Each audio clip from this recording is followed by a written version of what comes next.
కార్మికుల శ్రమ దోపిడీ ఫలితంగానే ఆర్ఎఫ్సిఎల్ యాజమాన్యం గడిచిన ఆర్థిక సంవత్సరంలో 510 కోట్ల రూపాయల నికర లాభాలను ఆర్జించిందని మజ్దూర్ యూనియన్ అధ్యక్షులు అంబటి నరేష్ ఆరోపించారు. గోదావరికని ప్రెస్ క్లబ్లో గురువారం ఏర్పాటు చేసిన మీడియా సమావేశంలో ఆయన మాట్లాడుతూ కాంట్రాక్టు కార్మికుల పట్ల యాజమాన్యం అవలంబిస్తున్న నిరంకుశ వైఖరిని ఎండగట్టారు. శ్రమజీవులైన కార్మికులు కష్టరూపకంగా లక్షల టీఎంసీల రక్తాన్ని దారపోస్తేనే ఆర్ఎఫ్సిఎల్ యాజమాన్యం ఘనమైన లాభాలను ఆర్జించినట్లు చెప్పారు. కేంద్ర కార్మిక శాఖ చెప్పినప్పటికీ కార్మిక సమస్యల పరిష్కారం పట్ల యాజమాన్యం నిర్లక్ష్యంగా నిరంకుశంగా వ్యవహరిస్తుండడం సరైంది కాదని ఖండించారు. కార్మికులకు ఇచ్చిన హామీలను దాటవేసే కుట్రతో ఈ నెల 10 నుండి యాజమాన్యం షట్డౌన్ ప్రకటించే ఆలోచన చేస్తుందని ఆరోపించారు. ఇలాంటి దుర్మార్గ విధానాలకు స్వస్తి పలికి 8వ తేదీన జరిగే సమావేశంలో కార్మిక సమస్యల పరిష్కారానికి చొరవ చూపాలని యాజమాన్యాన్ని డిమాండ్ చేశారు. లేదంటే 9వ తేదీ నుండి సమ్మె చేపట్టాల్సి వస్తుందని హెచ్చరించారు. కాగా నిరుద్యోగ యువత నుండి లక్షలాది రూపాయలు దండుకొని ఉద్యోగాలు పెట్టించిన సాహా అనే అధికారి సదరు ఉద్యోగులను తిరిగి విధుల నుండి తొలగించే కుట్ర చేస్తున్నాడని నరేష్ ఆరోపించారు. ఈ వ్యవహారంపై సమగ్ర విచారణ జరిపించాలని డిమాండ్ చేశారు. ఆర్ఎఫ్సిఎల్ ఎరువుల కర్మాగారంలో అన్ని సెక్షన్లో పనిచేస్తున్నటువంటి కార్మికుల యొక్క శ్రమ దోపిడీ మూల ఫలితమే ఇలా ఆర్ఎఫ్సిఎల్ ఉత్పత్తి వార్షిక లక్ష్యము. ఇలా సీజీఎం గారు 12 లక్షల మెట్రిక్ టన్నుల యూరియా వచ్చింది, 510 కోట్ల రూపాయల లాభాలు వచ్చినాయని చెప్పి ప్రకటించారు. ఆ లాభాల ప్రకటన, ఆ వార్షిక ఉత్పత్తి అంతా కూడా కార్మికుల యొక్క వాళ్ళు చెప్పినట్టుగా లక్షల టన్నుల యూరియా వాళ్ళు చెప్పినట్టుగా ఇవాళ క్యూసెక్కుల టీఎంసీల లక్షల టీఎంసీల రక్తాన్ని ఇవాళ దారపోస్తే ఆ ఉత్పత్తి వచ్చింది.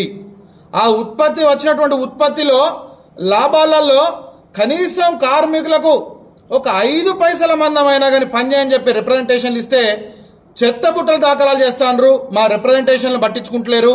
సమ్మె నోటీస్ ఇచ్చి స్ట్రైక్ అన్నా కానీ 7 తారీఖు 8 తారీఖు రోజు చర్చలకు పిలుస్తామన్నారు. కమిటీ చేస్తా అన్నారు, రివిజన్ కమిటీ చేస్తా అన్నారు.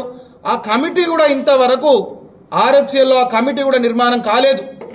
కేంద్ర కార్మిక శాఖ అధికారి చెప్పినా గానీ ఆయన మాటలు కూడా పెడచోన పెట్టి ఇలా ఉత్పత్తి దాహం తప్ప కార్మికుల యొక్క సంక్షేమం అనేది ఎట్టి పరిస్థితుల్లో లేదని చెప్పి మీడియా ముఖంగా మేము తెలియజేస్తా ఉన్నాం. ముఖ్యంగా ఆ లాభాల బోనస్ ఇవాళ సింగరేణి కంపెనీ ఉంది, ఎన్టీపీసీ ఉంది. లాభాలకెళ్లి ఎన్నో పోరాటాల ఫలితము, కార్మిక సంఘాల పోరాటాల ఫలితం మూలంగా ఇవాళ లాభాలకెళ్లి బోనస్ ఇస్తా ఉన్నారు. మేము యాజమాన్యాన్ని డిమాండ్ చేస్తా ఉన్నాం, మీరు ప్రకటించినటువంటి లాభాలలో కార్మికుల వాటా ఎంత, కార్మికుల యొక్క బోనస్ యొక్క వాటా ఎంత ఇవాళ డిక్లేర్ చేయండి. జీతభత్యాలు పంపిణీ చేయండి, అలవెన్స్లు ఇవ్వండి, ఇన్సెంటివ్లు ఇవ్వండి అని రోడ్డు మీదకి వచ్చి గొడ్డరిని దొరుకుతా అంటే పట్టించుకొని యాజమాన్యము ఇలా ఉత్పత్తి ప్రదర్శించడం, ఉత్పత్తి తీసుకొచ్చడం అనేది సిగ్గుచేటుగా మేము తెలియజేస్తా ఉన్నాం.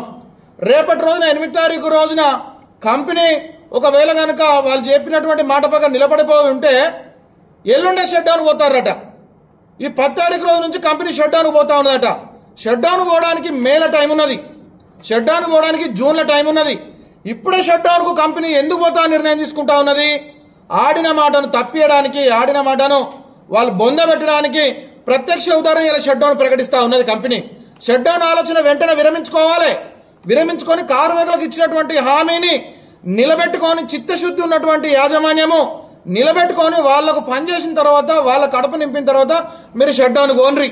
ఈ మీడియా సమావేశంలో మజ్దూర్ యూనియన్ నాయకులు కొండ రూపేష్, మేక క్రాంతి, గుడికందుల సతీష్, ఆడి రమేష్, వెంగళ శ్రీను, మర్రిరాము, బతుల రామన్న, ప్రవీణ్ సతీష్, శ్రీకాంత్ తదితరులు పాల్గొన్నారు.